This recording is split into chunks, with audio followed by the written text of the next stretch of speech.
Now, as many people who watch this channel on a regular basis know, the magic word for me is free. Yes, you know what I mean? Well, don't you bother shaking your head. We're all the same, aren't we, right? I mean, if somebody says, and there's a free cup of tea, I'm there, aren't you? Absolutely. Because you see, we're all living in this world, aren't we, where you pay for everything, you know? I love the way these sort of places now, they have these water filling bottle things, you know, and you suddenly go in and you've virtually got to go deeper and deeper to the back of the recess of the restaurant just to find it, because they're hoping that you might buy an expensive cup of tea or coffee. Not me, as you can imagine. But of course, over here in Great Britain, we know all about freedom. Oh yes, and if we can spot a freebie, well, we're definitely there. One thing that's been free for many, many years is an event that happens every autumn in one of our most celebrated seaside towns. As ever, let me explain. Morning chums, nice to see you. Thank you so much for joining me today. A bit of a windy day here in the very heart of the United Kingdom. It's not, yes, I know, well, you know, you can't be helped, can it, of course. Nice to see you though, hope you're keeping well. You know what I mean about being free? When you go to certain things, particularly when you go on holiday, and if you've got young children, everything now is so expensive. When I used to go to Blackpool as a child, you could go into the Pleasure Beach, which is the big fun fair up there, and you could just walk around, and that was sometimes enough just to see the rides. Now you have to pay an expensive entrance fee, then there's the top-up cars if you want to go on certain rides and all that, and you really think, how do people afford it?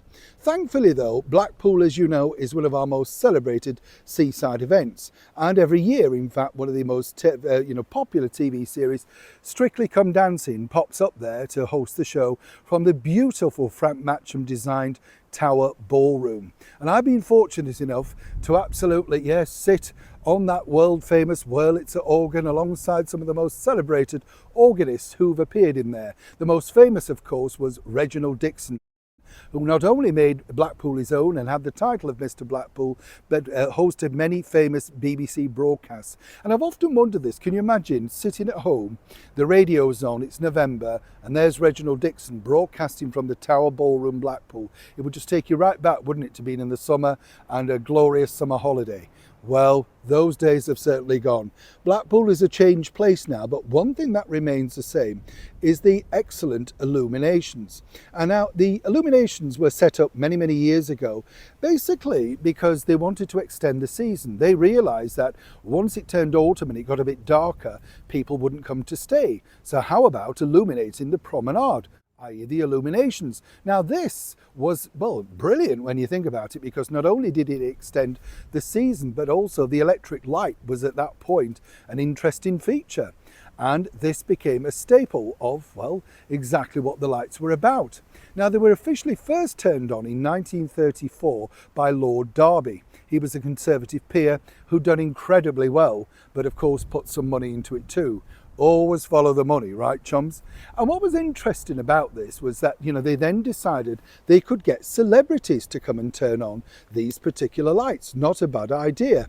For many people, they will only remember the image of the beautiful late Hollywood movie star Jayne Mansfield turning them on in 1959, where the Lord Mayor got so flummoxed introducing her, he got her name wrong, he got it back to front.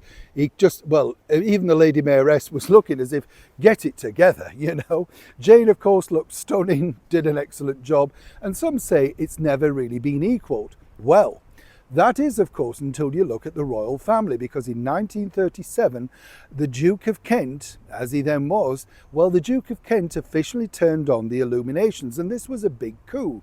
Now, he'd already was in Blackpool opening the Victoria Memorial Hospital, a brand new wing for that, and a couple of other events, and they very kindly said, would you pull the switch? He duly did, and of course he made Blackpool history. But what was interesting was, throughout the years, no other royal has ever done this. Now, many people felt that in 1977, as our brilliant and late Queen Elizabeth, celebrated her Silver Jubilee, that she may want to do it. You know, it was put forward to her. And it was an interesting reason as to why she had to turn it down. I'll come back to that in a moment. Other big names and royal associations really were, of course, Countess and Earl Spencer, the late Princess Diana's mum and stepmother and father. sadly, they are no longer with us, but apparently they had a wonderful time doing that particular event. Now, they reached out to many different people. Princess Diana came up to Blackpool on a number of occasions, as did the Queen. In fact, in 1955, they hosted at the Opera House Blackpool the very first Royal Variety outside of London, with all the big stars of the day. So why didn't any other royals want to do this? Well, you see, what happened was they felt that if they did this in one town, this would look like commercialism. And if the Queen was endorsing that particular seaside town, and you have to remember this is at the height of the British seaside, so you've got Southend, you've got Yarmouth, you've got Bridlington, you've got Morecambe, they all had illuminations, everybody was doing the same thing. She could not be seen to favour one. And so the royal honour of the only royal ever to switch on the illuminations in the world famous Blackpool seaside resort goes to the late Duke of Kent in 1937. Now, they're on now if you want to go and see them, and they still look as fabulous as ever, but I bet you didn't know that. Neil Sean, Kensington, London.